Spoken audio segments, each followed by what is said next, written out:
Magee from Tim Hortons, and he's going to be going over interviews with you, using notes for the questions associated with interviews. Thanks, Nick. Sorry about that.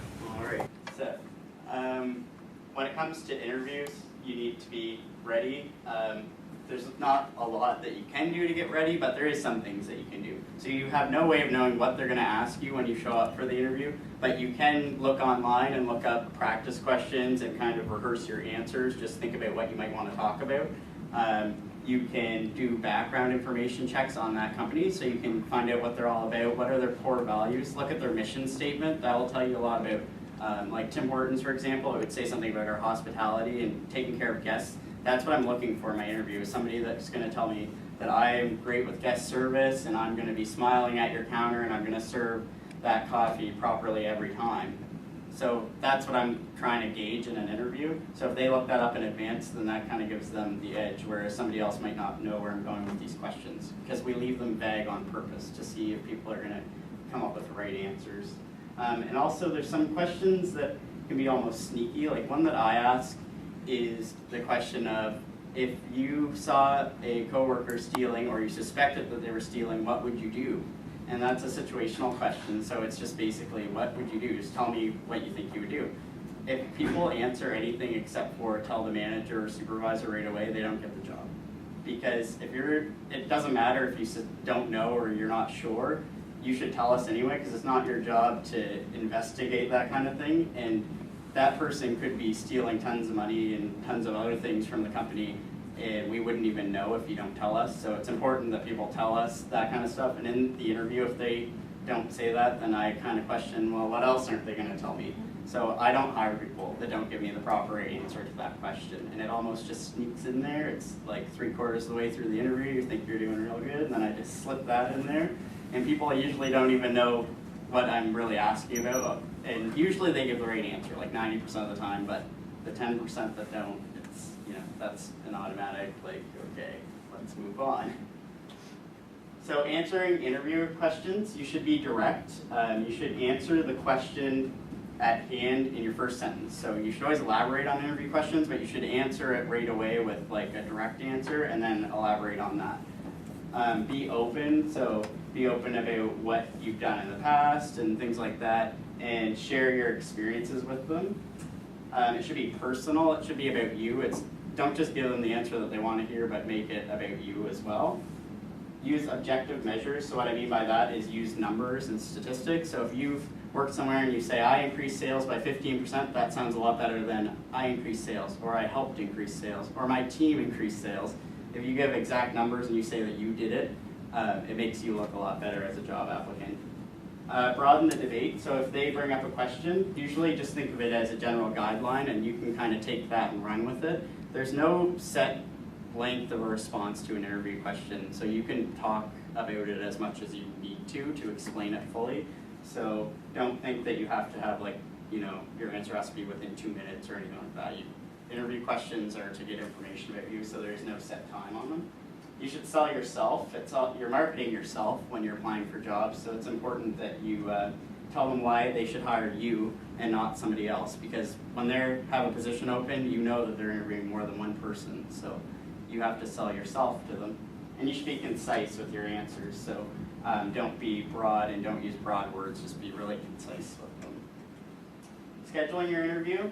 It's really frustrating if you call people and you're like, can you come to this interview slot? No. Can you come to this one? No. Can you come to this one? No.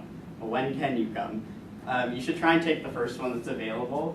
Unless you have like school or some other thing that you can't get out of, then you should try and take the first slot. Don't just take one because, I need to get my hair done first or something like that. It's not really important. You should just take the first slot. And you shouldn't cancel your interviews or try to reschedule them, because usually they're just going to say, yeah, we'll call you back, and they're not going to call you back. So you're better to just take the first slot that you agreed to. Show up on time, preferably like 5 or 10 minutes early, but don't get carried away with the early thing either. Don't come an hour early, don't come 30 minutes early. It's really awkward because usually the interviewers doing other stuff right up until the interview, so you're just sitting there and they're busy running around doing whatever. Especially with me, because I do so much stuff in the run of a day. If somebody shows up 30 minutes early, it's like, okay, well, you can wait out there and I'll be out at the scheduled time.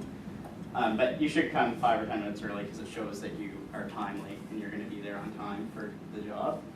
If you receive a position somewhere else in the meantime, call them and let them know that you've taken a position somewhere else. That's important because we want to know if you're to take you off our list if you're not going to be taking a job with us. So if you've already taken a job somewhere else, then do tell them right away, because then they could stop checking your references and kind of just file your application away. And then correspondence is really important too. So what I mean by this is how you email and communicate with the person in between your interviews, to give them your references, to set up a second interview. Any type of communication that you have with them, it's really important that you're professional and you present yourself well. So I would say with correspondence, like always spell check, double check what you're sending to them. When you're on the phone, sound professional, don't have like TV blaring in the background or anything like that. I actually had one person who was applying for a job, and one thing I ask for when people are applying is to quote the job bank number or the job ad number. And that's just so that I can match them to whichever job they're applying to, because sometimes I have more than one position up. And in this case, I had 3 positions up, so I wanted to know which one they were applying for. And they replied, I don't know where the job bank number is. And I said, it's at the top of the ad, just copy and paste it into this email and I'll know which ad you're talking about. And then the ad had actually been removed, and that's why they couldn't find it, because the position had been filled.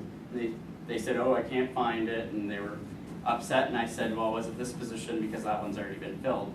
Anyway, they blew up and they started swearing on this email and said all this stuff.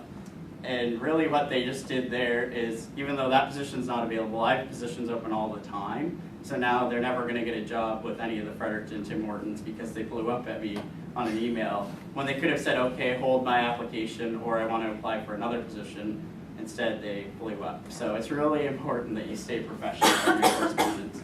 And like Fredericton's really small, so people that are in HR, like I'm going to be graduating with my HR class, we're all going to be the HR managers in Fredericton eventually, and we all know each other. So if I say, oh, this was really weird, this person blew up at me, then they're going to say, oh, I'm not going to hire them either. And that person's applying everywhere, so that could really cost you more than one job. It could cost you like 10 or 15 jobs, so it's important. So these are some common interview questions. Like I said, the internet is filled with interview questions, so I just kind of picked some. There's some really broad ones, like tell me about yourself or why should we hire you. You can kind of go wherever you want with those ones, but you should give a good description for them. Don't just give one-word answers. That is so frustrating when people give one-word answers. I know people get nervous for interviews and they don't always know what to say, but if you consistently give a one-word answer, you're not getting the job. Because if you can't talk to me, then how are you going to talk to the customers? It's as simple as it gets. How long do you expect to work in this position if hired, or what are your long-term goals? Those ones are getting at what are your ambitions and do you plan things out? So those type of ones are good to practice in advance, so you can say, okay, my long-term goals are I want to finish my BBA degree, do this, do that. You can tell them all that information, and it makes you look like you really have your life together, and that's one thing they're looking for. And how long do you plan to work in this position if hired? You should think about that one too. If you say 3 months, they're probably not going to hire you because that's going to waste their time. So probably filter yourself out with your own answer. Some ones that people have tough time answering are, what are your weaknesses?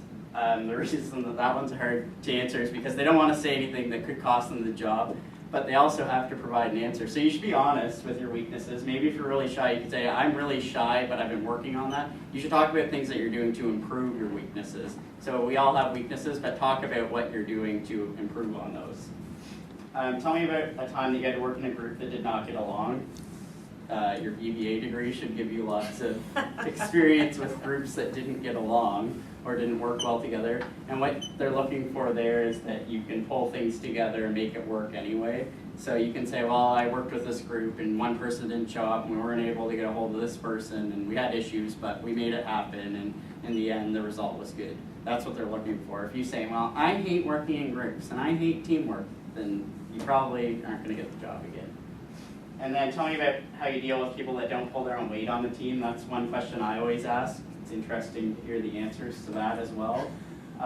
If people don't pull their own weight on the team, you should kind of be gentle with that one. You don't just tell them you're not pulling your own weight. That's not going to go very well. You can maybe say, what could I do to help you? I noticed that you seem to be struggling with the tasks at hand, or something like that is a lot better answer than just saying, well, I just tell them they're not pulling their weight, and if they don't start pulling their weight, we're going to kick them out of the group.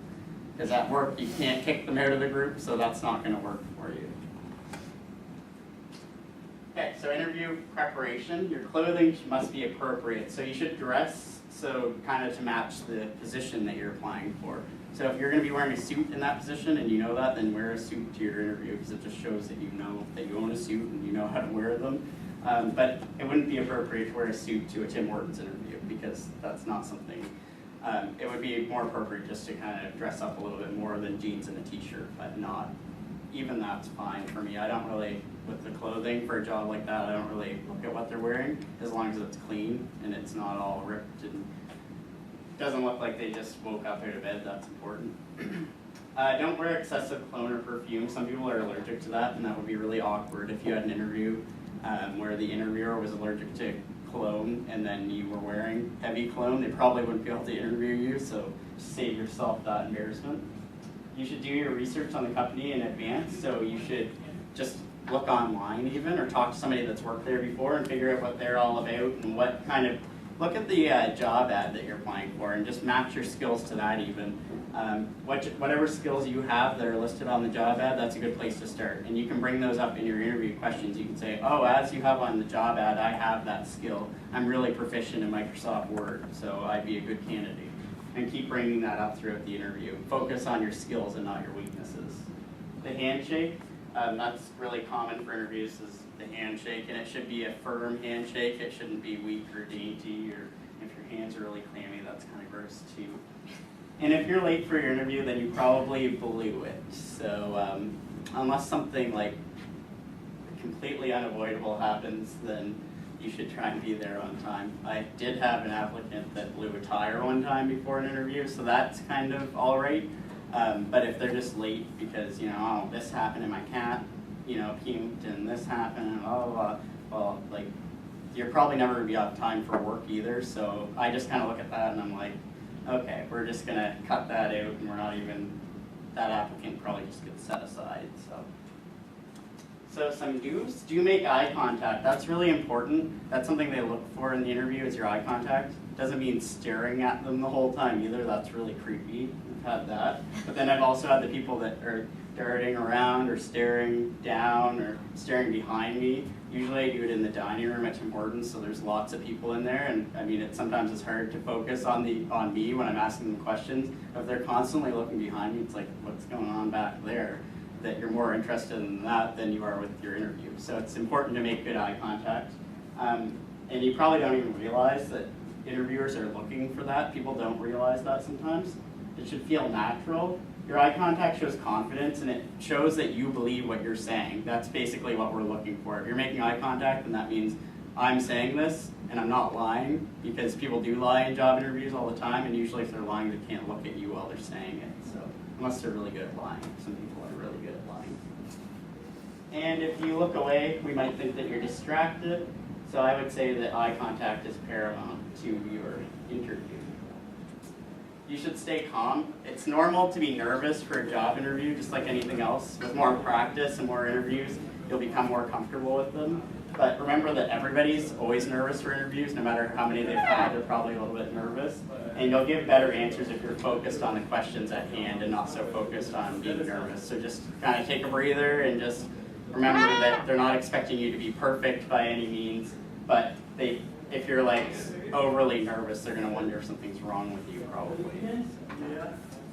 Do think about the question that's asked of you. So you're not expected to have all the answers as soon as the interviewer asks, because you have no way of preparing. So we expect that you can take a few seconds to think about what we've said and come up with a good answer. A lot of people just blurt out the first thing that comes to their mind and say, oh, this is my answer, and then later they're like probably thinking to themselves, oh, I have a way better answer now. You can take a couple seconds to think about it. You're not expected to just be like right on the ball with it. But you should make sure that your answers are relevant to the question. Sometimes I ask questions and then the answer doesn't even match the question. It's I wonder if they heard it or if they understood if you don't understand, then ask what I mean, because if you're answering a question, I need the answer that I'm looking for, or else it's not even, like, I don't even want to write down what you're saying because it makes no sense.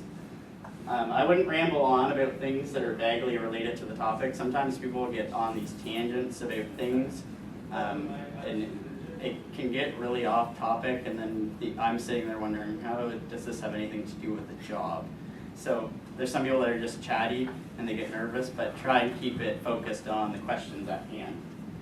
And don't offer unnecessary information, especially if it could be protected by the charter. So by the charter, I mean the Charter of Rights and Freedoms. You don't need to tell them your sexual orientation, your marital status, anything like that. And we, in fact, don't want to know. If they're a good employer and they're following the law, they don't want to know that information, and they don't want it to come up in the interview. So I have had that happen before, and then it's awkward for me, because if they don't get the job, they might think it's based on that and that I'm discriminating. So it's best if I just don't know at all, because I'm never going to ask a direct question about that. So if you kind of bring it up indirectly, then that puts me in an awkward position. So just kind of keep that in mind. The information should be relevant to the job at hand and your previous experience, not really your personal life. So do elaborate. So think of the questions as a general guide, like I said earlier, and try and think of what the interviewer wants to hear with that question. One-word answers are never acceptable for most questions, so you should make sure that you explain. So yes and no is not an answer usually. Yes and explain could be an answer. And when an interviewer probes, that means that they want you to elaborate or that you haven't given enough detail. So by probing, I mean they'll say, tell me more about that. How did you feel about that? What did you do in this situation? Things like that. Those are probes, and they're looking for more information, so you have to dig up more information about that. If you don't give them the information when they're probing, then they're kind of wondering, okay, do they know what they're talking about? Are they lying? Because, you know, if you're lying, you're thinking this up on the spot, so they might think that you don't know. It might just be that you're nervous, but again, you can take a few seconds to think of the answer before you give it. So you should know the difference between interview questions. This could help you in answering them. So direct questions are questions that that predetermine your answer. So what are your skills? That's very specific. They want to know what your skills are. You just list them. Indirect questions are questions that you can kind of tailor the answer to. So that could be, tell us about yourself, so that you can go any direction with that. Hypothetical or situational questions are pretty common now. You'll find them in a lot of interviews. So it's basically, given the situation, how would you react? So it could be quite a long situation, or it might just be a short one. So usually in guest service jobs, you could, like questions that I ask that are situational based, it's like, the guest is really upset because they got the wrong order. What are you going to do to fix that for them? So you just explain the steps of what you would do. You explain the result, hopefully, of what would happen when you do those steps, and any other information that's relevant to the question. And then behavioral questions are questions that are based on your past experiences. So these are more for people that are really experienced, and they'll ask you behavioral questions. What have you done in the past? So if you had to work somewhere before and you had to make changes like layoffs or anything like that, they might ask you questions about that. And it's basically, what did you do, what was the result, and how did you do it? So those are the 4 basic types of interview questions. There's other types as well, but you should expect to see these, and that might help you in answering questions and understanding what they're looking for. Do use action words. So tell the employer about the good things that you've done in the past. So statistics and numbers help, like I said. So some examples, if you were in charge of safety, like I am, you could say reduced accident rating by 50%. That sounds a lot better than was on the health and safety committee. That shows that you took action in that position. Reduced turnover by 36%. If you were in charge of hiring and firing, then that could look really good for you. Increased sales by 15%. It could be whatever, based on whatever the job is. But just try and bring some statistics in with you. Again, if you don't have experience, then you can't really do that. But you could talk about your school, or talk about how you finished when you graduated. Did you finish top of your class? Did you finish with an honors degree? Things like that. Do match your skills to the job. Like I said earlier, look at the job descriptions and then match your skills to that. So then you can focus on that in the actual interview itself. So on every job description, it will list general things that you need to have for that job, and you can say, yeah, I have that, yeah, I have that, yeah, I have that. There might be something that you don't have, just don't really focus on that. If they ask about it, then be honest about it. Say, no, I don't have that skill, but you can also indicate, I would like to develop that skill further. So it's good to just keep telling them what skills you do have, because that will keep it on top of their mind.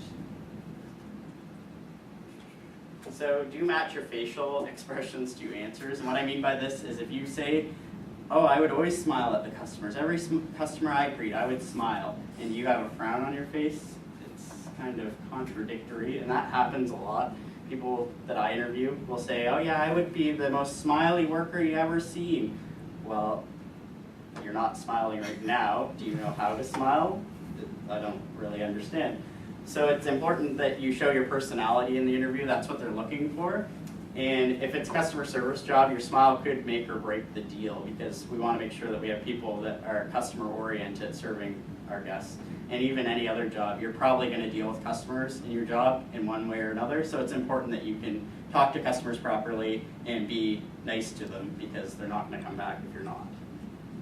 Do you dress the part, like I said earlier? Make sure your appearance is neat and clean. Wear job-appropriate clothing. Prepare your clothing in advance so that you don't run into any issues like an iron mark on your white shirt before you go to the interview. You could have that already done the night before, because when you're nervous before the interview, you're more likely to run into problems. And match your clothes to the position, like I said earlier. Do practice proper etiquette. So with each person that you come into contact with, be really polite to them. When you first come in to the interview, like if you're walking up to a front desk or front counter or whatever it might be, say, my name is whatever, I'm here for my interview at this time with whoever your interviewer is. That looks really professional, and it also tells them who you are and why you're there, because remember that they deal with lots of people all day, and they don't know if you're a customer or what you're here for, so you need to tell them that you're here for an interview. And the interviewer might ask how you were when you walked up, what was their initial first reaction. That's something I do. I ask my staff what the first initial reaction of the applicant was. So were they professional and courteous to you, or were they not? If you walk in and you act like you're better than everybody in there, you're probably not going to get the job, because you're not going to fit in with everybody that already works there. During your interview, watch your body language. You shouldn't be slouching or anything like that. You should be sitting there. You don't have to sit completely straight up, but make sure that you look professional, and you should put your feet firmly on the floor, because that's another thing that shows confidence in your answers. So if your feet are moving all around, they might think that you're lying or you're really nervous or whatever it is. Just try and keep your feet flat on the floor. At the end of the interview, you should thank them for meeting with you. These people are busy and they have other stuff that they have to do, so it's important to say thank you for interviewing me. I appreciate the experience or whatever. And that just makes you look better, because a lot of people won't say thank you. They just kind of run right out of the room. So that looks good. Some don'ts. Don't overstate your education or experience credentials. We can figure out if you have the experience or the education that you've written down on your resume. So if you overstate that, it just means that you lied, and you're probably not going to get the job if they find that out. And you don't know what kind of background information this person is going to bring up on you. So just kind of keep that in mind. Don't overstate your, especially experience. People tend to put job titles that weren't their own and things like that. Like if they were a supervisor, they might say they were a manager. Put whatever you are, whatever you were when you worked there, put that, because even though you might have a friend that works there and they're going to be your reference and they're going to say you were the manager, I might call and ask to talk to someone else that works there and ask them. I do that sometimes if I don't believe the information, and it's surprising how many times you find out the actual truth, and then I don't hire those people because they're not telling the truth in their interviews. So always be honest. Don't give one-word answers, like I said. So if the example question is, how do you feel about working as part of a team in a fast-paced environment where respect is valued? And you say, oh, I feel good. Or, I like teamwork. Then I'm just going to almost want to say get out. I wouldn't say get out because it's unprofessional, but that's what I'm thinking in my mind. Great answer. You're not getting the job. So your answer should include things that you've done in teams before or what you plan to bring to their team if you're hired. That would be a better answer. Don't forget to bring your references. So if you put references available on request on your resume, then bring your references so that they'll be available upon request, because they're going to request them. So if you don't have them, I had people say, no, what references? I need references? Yeah, I need your references. So if you don't bring them with you, it just looks unprofessional, it makes you look unprepared. So just I would bring a copy of my resume to the interview, and then a copy of my references on the same, make sure it has your name and your phone number and everything, and then list your references so they can match that to your resume later. If you don't have them there, then offer to email them right after the interview. Make sure you follow up when you tell them that you're going to follow up. Impression management. Some people are really good at this to the point where they're lying, and they're so good at lying that we can't tell that they're lying. So what I mean by this is that the applicant monitors the interviewer's reactions, either verbal or nonverbal, and adjusts their responses accordingly. So we try to make it a level playing field. We ask the same questions to each person, and we do try and standardize it, but I can't standardize my facial expressions. Sometimes I'm probably giving a disgusted look to people or whatever it might be. I tend to be pretty animated in my face, so people can probably gauge what my reaction is to their questions. So you can kind of, if I'm smiling, writing down what you're saying, it's probably the right answer, things like that. So you can kind of gauge how your interview is going by watching the interviewer themselves. So that's what I mean by impression management. A guide to references. So it's important that you give the person's name, their contact information, and ask them permission to use them as a reference. Because when I call, the first question I ask is, did you know you were used as a reference for this person? If they say no, then it doesn't look very good on your part because you're just listing people that know you. Letters of reference, generally I don't recommend them. That's kind of a data thing. The reason is that anybody can type a letter of reference from anybody. And when I call, I ask other questions, so it might not be in a letter of reference, so I'm still going to have to call and follow up with that person anyway, because what we're doing with references usually is verifying information that you've given in your interview. So if you said that this was my title and I worked here from these dates, then I need to call that person and say what was their title and how long did they work with you for, and were they a good employee, and what was their attendance like, and things like that. Some sources for references. Previous employers are always a great source, but sometimes they're hard to get because employers are kind of, the law's catching up and employers are getting a little bit weary of giving out references. So if you're friends with the manager, not necessarily outside of work, but you're just kind of friendly with them at work, sometimes they'll give you a reference even if the company doesn't, and they just qualify it by saying this is a personal reference. So that's something I have to do for my staff. I can't say that it's the opinion of Tim Hortons because then somebody can go and sue Tim Hortons for if they go work somewhere else and they're no good. But I can say, well, this is my personal opinion on this person. They're always on time. They're a good team worker, things like that. Also, your teachers and professors, if they know you well, then that could be a good reference. But they have to know you well. It can't just be somebody that you sat in their class and they might know your name or they might not. That's not going to be a good reference because when we call, they're just going to say, well, I do know their name and I know what they look like, but I don't really know anything about them. Their assignments are right on time. It doesn't give you much information. And there's a difference between character references and employer references. So a character reference would be like a professor. They can comment on your personality and the type of person you are, whereas an employer can comment on your work. So it's always important to have both because we need a mix of both. If you're having trouble getting hired, it might be a poor reference. Sometimes you don't realize it, but people will agree to be your references, or if you don't ask, they might be giving you a bad reference. Hopefully not, but it happens. So characteristics of a poor reference is somebody that might be hard to get a hold of. So you might have the wrong phone numbers for them, or maybe they don't work there anymore, or things like that. Incorrect contact information again. Unable to provide employment details. Sometimes you call and they say, well, I can tell you they worked here and that's all. Well, that's not a very good reference. That confirms that you worked there, but that's it. If they're related to you, like they're your family, then don't use them as a reference because I don't want to talk to your mom or your sister or your cousin about how great you are, because we all know that our families love us and they're going to talk us up, but we want to know some more objective information about people. So I don't really want to talk to your mother, even though they might be nice. And the reference might not provide complimentary information about the applicant. So a lot of times you call the reference and they'll say, oh, well, they were an awful worker. They were never here on time. And so that person probably didn't ask if they could use them as a reference, and they probably didn't leave on good terms. So some people are just dumb that way, and they don't realize that that's going to catch up with them. following up after an interview, it's good practice to send a thank you email if you have the person's email address, just to say thanks for the interview and this is my email address if you want to contact me.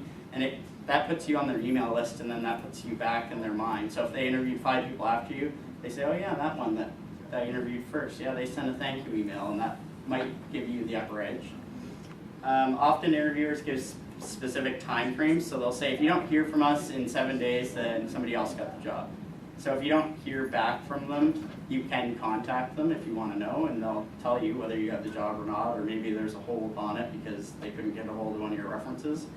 Sometimes by contacting them, and you can kind of get your foot back in the door by saying, oh, like, what's the status on my application? They can say, oh, we actually couldn't get a hold of your reference. Do you have another one? You could just provide another one right then.